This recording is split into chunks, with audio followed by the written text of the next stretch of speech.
Welcome to this explainer. All right, I want you to picture something for me.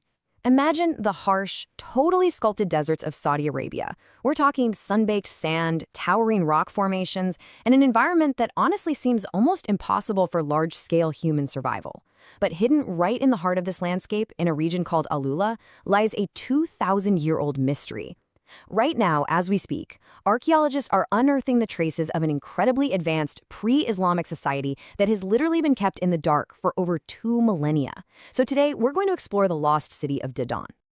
Now, to really understand this ancient metropolis, we kind of have to treat it like a massive archaeological detective story.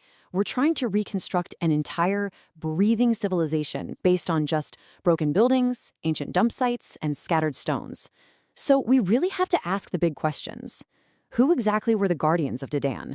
Who on earth built this incredible city right in the middle of the desert? Why did they choose to bury their dead high up in these specific sheer rock faces? And perhaps the most thrilling mystery of the whole shebang, who ultimately destroyed them?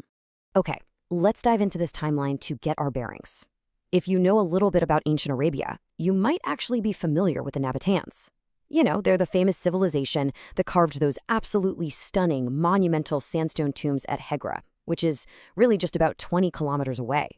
But we are looking way farther back today. Long before the Nabateans ever arrived, this valley was ruled first by the Dadanite kingdom, starting way back around 1000 BCE, and then by the Lihyanite, whose era wrapped up around 200 BC. These are the forgotten kingdoms we're uncovering today. So part 1, surviving the desert and mastering that arid landscape. This brings us to our very first major clue. I mean, how could a bustling, monumental city survive, let alone thrive, in an environment with practically zero water? In this arid part of the world, survival meant a constant, never-ending search for water supplies and grazing land for your herds. People essentially survived by traveling endlessly from watering hole to watering hole. Because of this harsh reality, finding a reliable oasis wasn't just a nice convenience, it was literally a matter of life and death. The Valley of AlUla provided that rare, perfect sanctuary, making it a highly desirable place for tired, thirsty caravans to finally recover and protect themselves from the blistering sun. But here's the thing, Dadan wasn't just a quick pit stop. Soil specialists excavating the area actually made a massive breakthrough here. By analyzing the ancient dirt layers deep beneath the settlement, they found incredibly fertile, productive agricultural soils. They even found hard evidence that fully fledged palm trees were growing right there in the area. This proves that Dadan wasn't just a watering hole, it was a thriving, deeply rooted agricultural hub that was totally capable of feeding a massive, permanent population. Which leads us to part 2, the wealth of Dadan and the remarkably lucrative incense road. So, okay, they had food and water, but how did this little desert oasis transform into a wildly wealthy trading nation? One so significant it literally gets a shout-out in the biblical book of Ezekiel? Well, it all comes down to basic economics. As archaeologist Jerome Romer points out right here, you have a limited supply, a high demand, that makes it a very, very lucrative trade. Dadan drew almost all of its immense jaw-dropping wealth from one specific highly desirable commodity. And that magic commodity? Incense. We're talking specifically about frankincense, myrrh, and all sorts of exotic spices. These luxury goods were produced almost exclusively down in South Arabia, so modern-day Yemen and Oman, and the Horn of Africa. But the demand? Oh, the demand was totally global. Everyone from the ancient Egyptians to the Babylonians desperately needed these exact items to appease their gods and perform their ceremonial practices. To put that into perspective for us today, imagine the global reliance we currently have on oil or rare earth metals for our smartphones. Back then, incense held that exact same level of critical economic dominance. And Dadan, well, they were positioned right smack in the middle of the only route to get it there. And this right here perfectly illustrates the absolute genius of the Dadanites. They didn't just participate in this trade, they completely controlled it. Step 1, they built these massive stone checkpoints at the main mountain passes leading in and out of the city. Step 2, they levied heavy taxes on every single merchant caravan heading north to Egypt or south to Yemen. And step 3, they used that incredible river of tax money to fund monumental city architecture and those massive agricultural projects we talked about. They were essentially acting as the incredibly wealthy toll keepers of the ancient world. Because of all this booming trade, Dadan turned into a seriously cosmopolitan hub. Archaeologists have literally found thousands of inscriptions carved right into the rocks in 2 very distinct scripts. Dadanitic, which was the local language, and Minaek. Now, the Minaek script actually belonged to the Minians, who were these master merchants from Yemen, and this proves there was a direct trading colony living right there in Dadan. Literacy was a huge, undeniable hallmark of this civilization. We don't have papyrus scrolls or fragile historical books left from them. These stone-carved scripts are quite literally our only historical accounts of how their whole society was organized. Moving on to part 3, tombs, rituals, and curses. Basically, digging for the afterlife.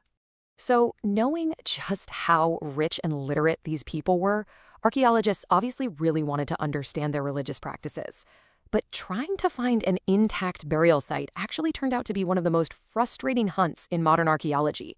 The most famous visual of this civilization is undoubtedly the lion tombs. These are breathtaking, monumental, square holes carved incredibly high up into sheer rock faces. The vast effort and just the dangerous height alone tell experts these were without a doubt meant for the absolute wealthiest, most important residents of Dadan, really showcasing a strong belief in the afterlife. But there is a real tragedy here. Every single one of these highly visible tombs was found completely empty. All the evidence, the bodies, the artifacts, just totally looted and destroyed centuries ago. This total lack of evidence forced the archaeological team to hunt for new clues. And boy, did they find one. They discovered something astonishing carved into a nearby mountain, a massive rock-carved staircase. The sheer investment of time and labor to build this into the stone was huge. But the big question remained. Where exactly does this monumental staircase lead? Well, it goes straight up to an inaccessible, totally isolated mountain peak that has absolutely zero economic or defensive function. None. So, what was the conclusion? It turns out this was an open-air sanctuary built to worship their gods. People literally climbed this incredibly treacherous staircase just to be closer to the heavens. Up on that peak, archaeologists found ancient offering tables and hand-picked animal bones, specifically tibias, actually. These definitely weren't just the remains of random meals. They were deeply specific, ritual offerings of meat meant to appease the gods who were protecting the city and its tombs.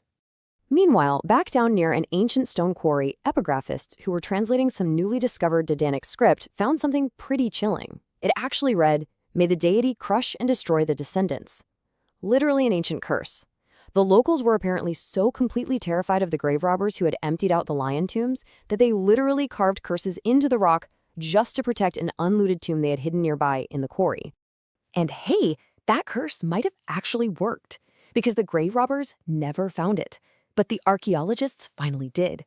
After weeks of super frustrating delays and massive rainstorms threatening the dig site, a researcher spotted a hand sticking out from beneath a layer of stones. They had successfully uncovered a fully intact burial. Analysis of the bones revealed it was a fully grown adult, at least 20 years old. This incredible payoff finally gives experts their very first untouched look at the funerary rituals and the overall health of the Dadanite people.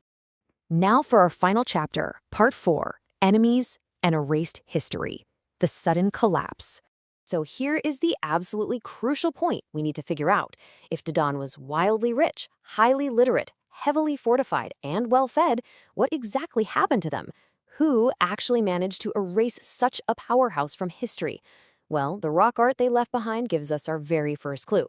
These carvings show foot archers equipped with daggers and warriors riding horses rather than using chariots, which, to be fair, would be totally useless in this rough, sandy terrain. They also utilize the high hills to observe the landscape for miles around. Why? Because in times of severe drought, starving nomadic tribes would look at the lush, wildly wealthy oasis of Dadan as the ultimate lucrative target. Basically, Dadan was in a constant, never-ending state of defense. And when I say they were on the defense, I mean on a massive scale. Archaeologists actually uncovered a colossal stone wall blocking off one of the main valleys leading into the ancient city. The numbers here are just staggering. This defensive wall is 85 meters long and preserved up to 4 meters high. It spans the entire width of the pass. You don't just build a mini Great Wall of China to fend off a few starving nomads, right? This points to a much, much larger, highly organized threat. So who were they building this against? Well, that threat most likely came from their own neighbors. Just 150 kilometers to the northeast was Taima, which was another major oasis. Both Dadan and Taima were rich, incredibly powerful stations on the incense route. and inscriptions prove there was a fierce, bitter rivalry between them. They were constantly competing for total, absolute control of the lucrative northern branch of the trade network. But the ultimate antagonist in this story wasn't a local neighbor at all. It was a superpower from way outside Arabia, the ancient Babylonian king, Nabonidus. Historical texts show Nabonidus moving his massive army into the region, violently conquering northern Arabia all the way south to Tema. He was aggressively assassinating kings and taking over the trade routes.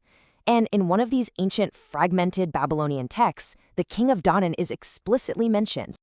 Which brings us to our final lingering mystery. You see, the Babylonian text detailing Nabonidus' campaign, it's broken.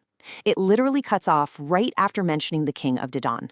We know for a fact that a new hostile power took over and tried to completely erase the Dadanite dynasty, but the specifics are totally lost. Did King Nabonidus burn this magnificent city to the ground, or did he simply march in and take it over peacefully?